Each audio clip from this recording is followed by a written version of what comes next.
I'm a 55-year-old man named Bob, and I own a business in the stationery sector. Bob's Office Supplies is a reasonably well-known company. I have been employed by this company from dawn until dusk. I even gave up time with my family at times. Thanks to my wonderful staff and part-timers, I now cherish my family life and lead a happy personal life. Our company has been expanding lately, so we made the decision to bring on more staff. I had given the HR division responsibility for the hiring process. As CEO, I let HR handle all hiring, but because the recently hired staff kept quitting, I sensed something wasn't right. I had a bad feeling, but I couldn't tell what was wrong. Is harassment taking place behind my back? That would be a major issue if that were the case. Given the size of our organization, any such problems would be widely reported. I made the decision to look into it. I would keep losing people if I didn't solve this. I then came across the internet reviews. What people were saying about the company worried me. According to someone who appeared to have interviewed, our organization was the worst company. Maybe they faced discrimination during the interview. In our hiring process, limiting applicants based on background or gender is prohibited. If that happened, it would be a big concern. People were quitting, and we were getting bad reviews from interviews. That had me worried. I needed to get to the bottom of this quickly. There was a part-time hiring coming up, and I planned to go undercover for it. After work, I went looking for a wig or something to disguise myself. The wigs were quite expensive. Even I, the CEO, was hesitant to purchase the synthetic ones because they can cost several thousand. Although I could afford it, I was unable to defend the cost of an undercover operation alone. I was perusing synthetic wigs when a salesperson suggested product. It wouldn't be noticeable because the wig was synthetic but had a natural look portion and wasn't overly shiny. I liked that it had a hint of distinguished gray, even some gray hairs. It would look strange for me to have all black hair at the age of 55. So I chose a gray wig. Then I went to look for glasses. I usually wear contact lenses, and no one at the office has seen me in glasses, so I picked out a pair of age-appropriate, silver-framed glasses at an optician that could have them ready on the spot. They had a nice, distinguished look.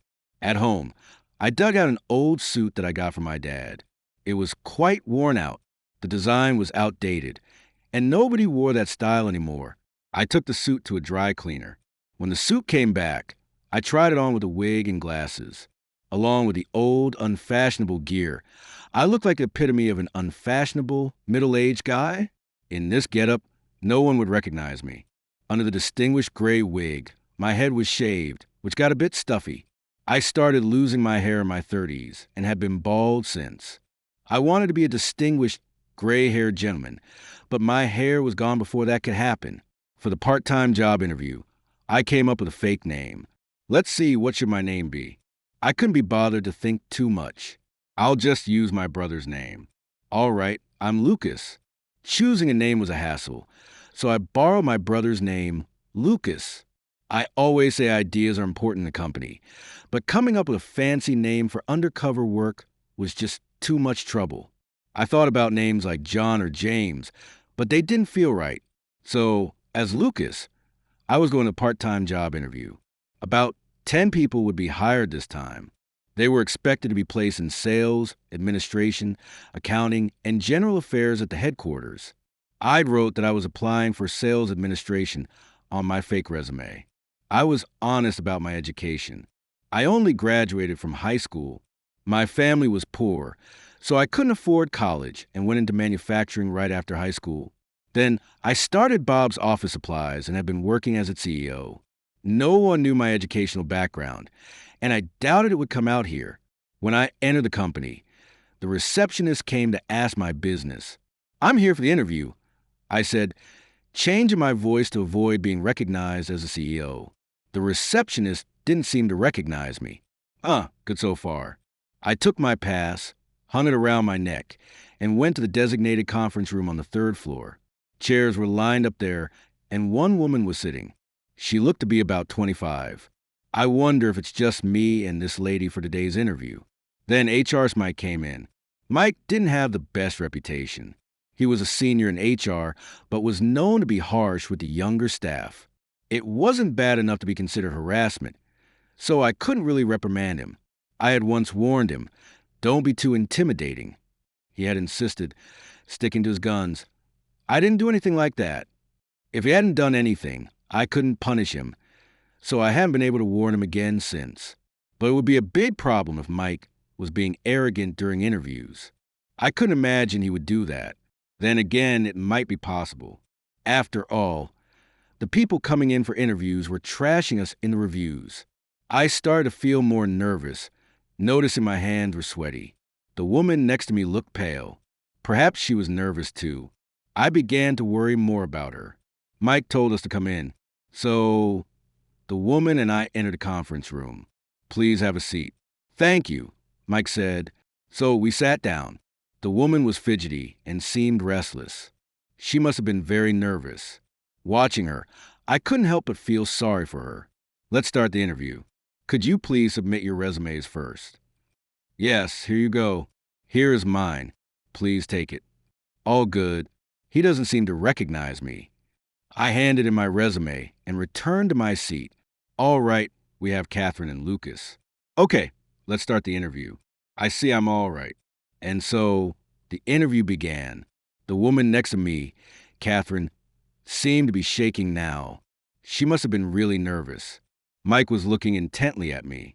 Oh no, did he recognize me? No, it's fine. Let's start with you, Catherine. Why did you apply to our company? Yes. Well, I've always loved stationery, and I especially collected Bob's office supplies products because they're so easy to write with. I wanted to work here to help provide useful products to the world. But you applied for a sales administration position, right? Selling to retailers is a job of the sales team, and sales administration is support. Developing new products is the task of the product planning department.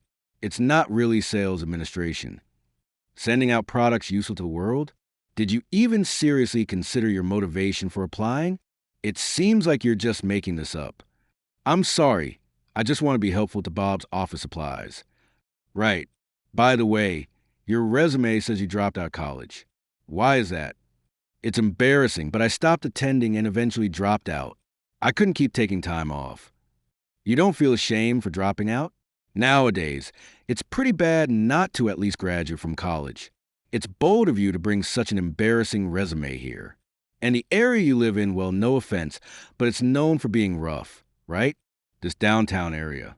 Well, are your parents in there too? I won't say much, but it's kind of shady, right? Mike was clearly discriminating.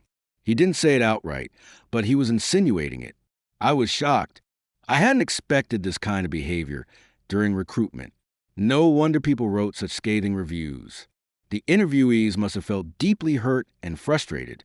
Being criticized for their education or where they live would upset anyone. Then Mike showed Catherine a pen. Just one of the ordinary ones we make here. Here are 2 pens. I'll give one to you. Take it. Thank you. Now, I already have a pen. Try to sell me the one you have. Any pitch will do. Make me want to buy it. This is usually for those applying to sales. But let's see if your skills match our standards. Not that you'll be able to do much.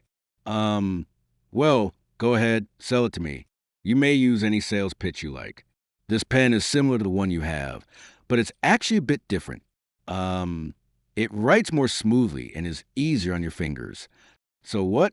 That alone won't make me want to buy it. Give me a more compelling reason. This pen has very beautiful ink and doesn't smudge on paper. Such features are common in all pens today. Your ideas are pretty limited. Low education seems to equal low creativity.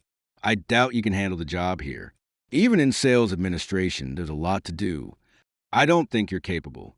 Maybe you should start by actually graduating from college. Catherine looked downcast and on the verge of tears. Even if her speaking skills were poor, there was no need to be so harsh.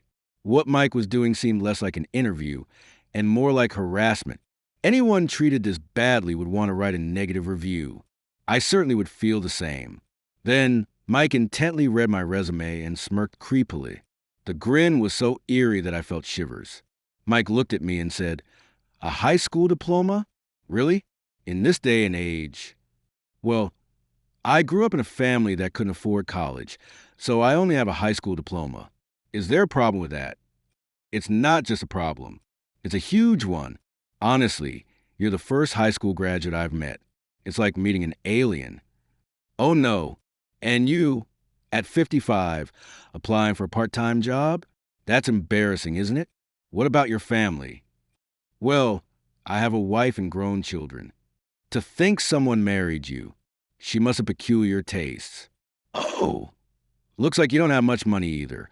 Wearing those old, unfashionable shoes. Living a poor life, right? Middle aged part timers are really the bottom of the barrel. Well, maybe it's time for this undereducated middle agger to leave. No point wasting more time questioning you. This is futile. No way. It's over. Yes, interviewing you is a waste of time. Now off you go. All right then. Thank you for your valuable time. And I left the room alone.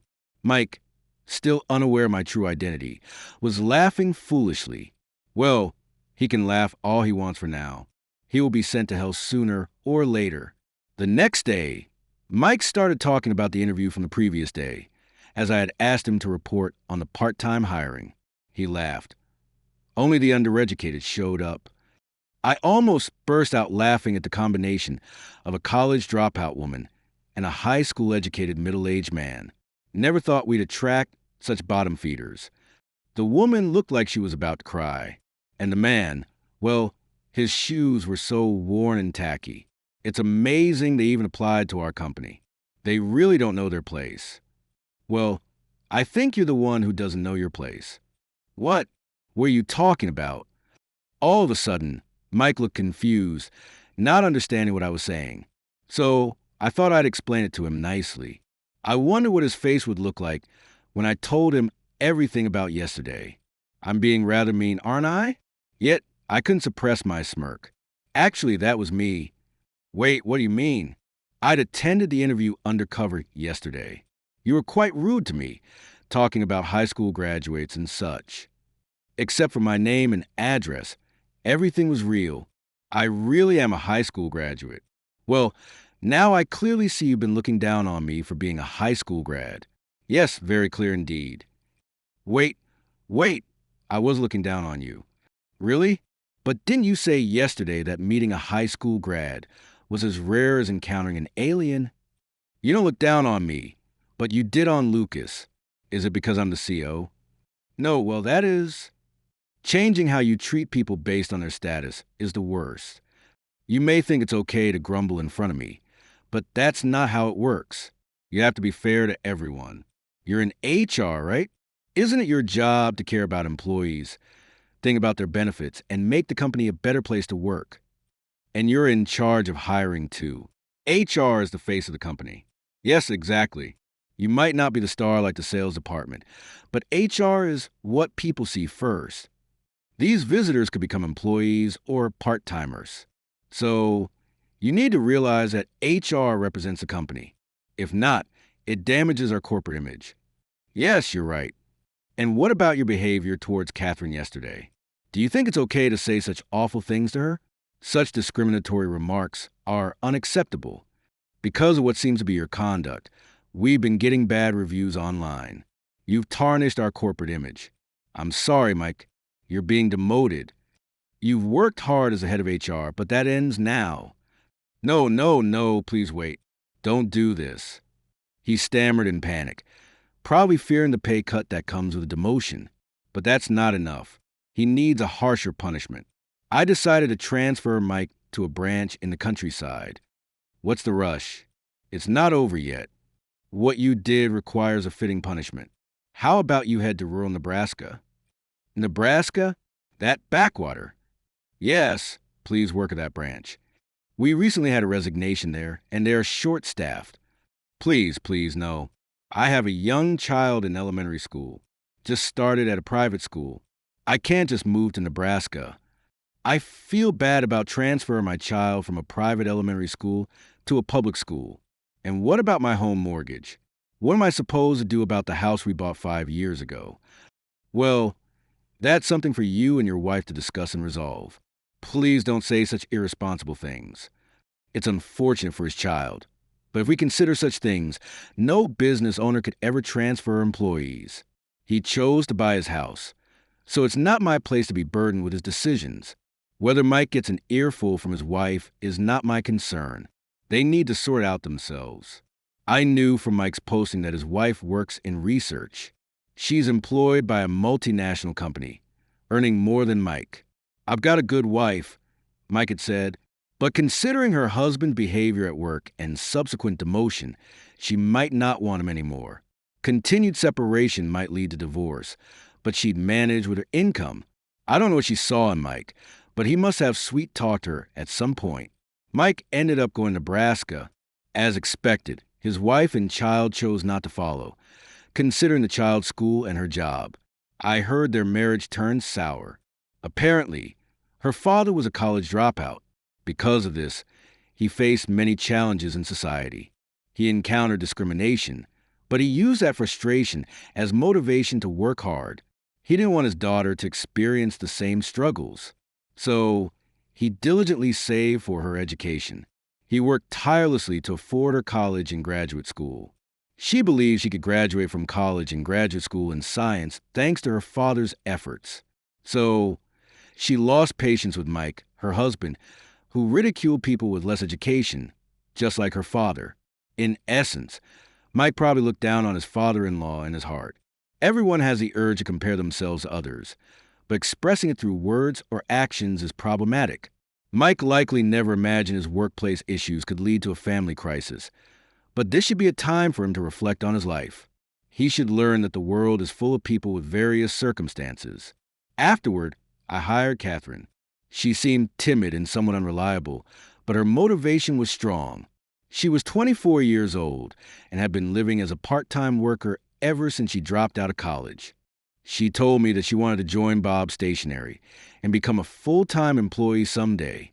There was a reason she dropped out of college. She was harassed there. When she first started college, she had many friends and was a bright and energetic girl. But there was a girl who didn't like her. She framed Catherine by starting a rumor that a wallet was stolen and placing it in Catherine's bag, making her look guilty. Eventually, it was understood that Catherine wasn't the culprit, but she was ostracized by everyone in the class after that. Being at the top of her class before, she lost her place because of this incident and stopped attending college, leading to a reclusive lifestyle. Realizing she couldn't continue this way, she quit college and started working jobs like convenience stores. However, she struggled to find stable employment and never secured a full-time position. Watching her aging parents, she feared she might end up caring for them while still working part-time jobs, which terrified her. I thought, maybe I could change here at Bob's Office Supplies. There's a chance for full-time employment, and I have fond memories associated with this company. Fun memories? What happened? When I was in elementary school, I gave some candy to a boy who was transferring schools as a farewell gift. In return, he gave me a pen from Bob's Office Supplies, the one with the bunny character series. Oh, the bunny series pen? That's popular with young girls. You received that, huh? It's been a long-selling item. That's why it means a lot to me. I still keep that pen with care. And I've always hoped to meet that boy again, but I don't know where he lives now. It would be nice if you could meet. He was your classmate. After all, he should remember you.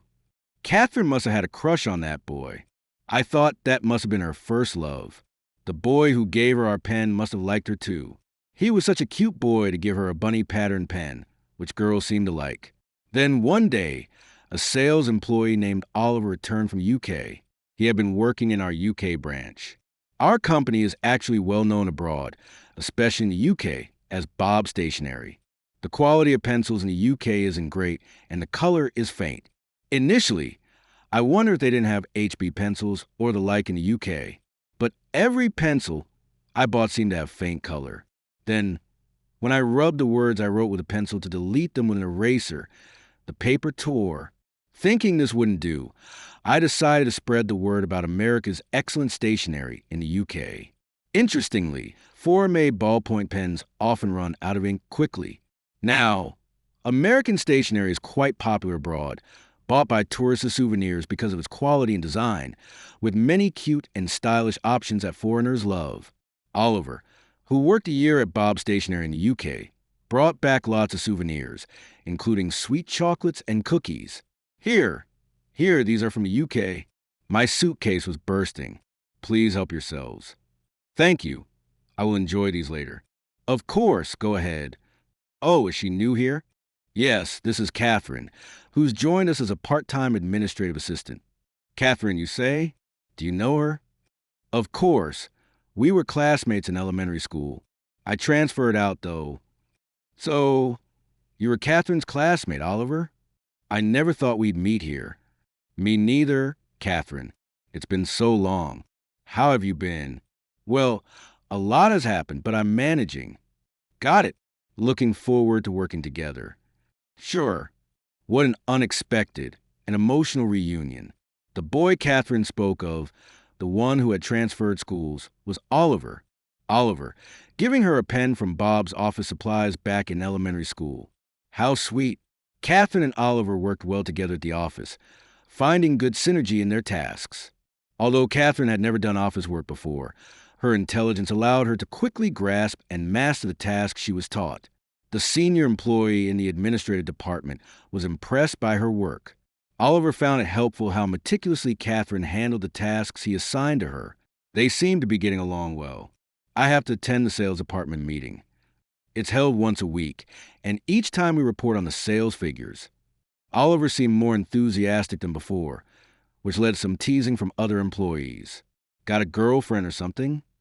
No, that's not it. I don't have a girlfriend. Well, it doesn't matter. But you've been really enthusiastic lately, Oliver. Just don't overdo it, and take care of yourself. Okay, yes, I'm sure. As for the sales figures, Oliver, you're at the top this time. It seems like your training in the UK paid off. Well done. Thank you.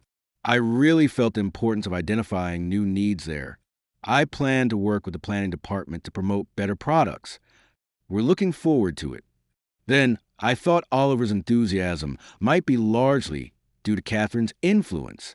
Every time Oliver came to report to me in my office, he would also mention Catherine. Then, his face would turn a bit red, which made me think he still liked her. One day, Catherine and Oliver came to my office together. I wondered what it was about. We decided to get married. Wow, really? Yes, we've been dating in secret. We were too embarrassed to tell everyone. I see. Well, you didn't need to hide it. Well, I've never had a girlfriend before, so it was embarrassing to admit. I was a bit surprised. Oliver is definitely attractive.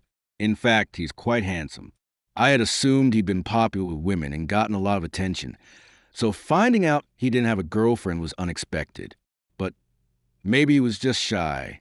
Catherine, standing beside me, was looking down, but I caught a glimpse of her face turning red. In a soft voice, she said to me, I want to keep working here even after getting married. Can I continue to work here while balancing family life? Of course you can. The administrative team says they can't manage without you. We'd be in trouble if you left. Really? That's a relief. I was worried I'd lose my job now that I'm getting married. We're not an old-fashioned company that would ask you to quit because you're getting married. Would you like to become a full-time employee? We'd love for you to take on more responsibilities. Am I a full-time employee? Catherine asked, surprised. I was indeed attracted by the chance of full-time employment, but are you sure? I don't feel confident. I'm confident you'll do well, Catherine. Please have faith in yourself. Okay, I'll do my best, Catherine responded energetically. She's capable, and I'm sure she can balance work and family life well. Oliver is also kind, likely to help with household chores. I was invited to their wedding, which was very touching. I found myself crying as much as their parents. Both Oliver and Catherine were smiling throughout the ceremony. At the reception, everyone from the office performed dances and played music, making it a delightful event. I'm glad I attended. Since then, Catherine has been working hard as a full-time employee. Then, Catherine got pregnant, and Oliver happily informed me. Oliver asked me what kind of preparations he needed to make in becoming a dad. I shared some thoughts on preparing for his daughter's future wedding. I have a daughter, and she was already married. I felt happy yet nostalgic. Oliver ended up crying. He must have imagined a time when his not yet born daughter would be married. I regretted making him cry, but felt he would be a great father. I hope Oliver and Catherine continue to be happy. By the way, Mike, whom I demoted, ended up quitting because he couldn't handle the rural lifestyle. His wife asked him for a divorce.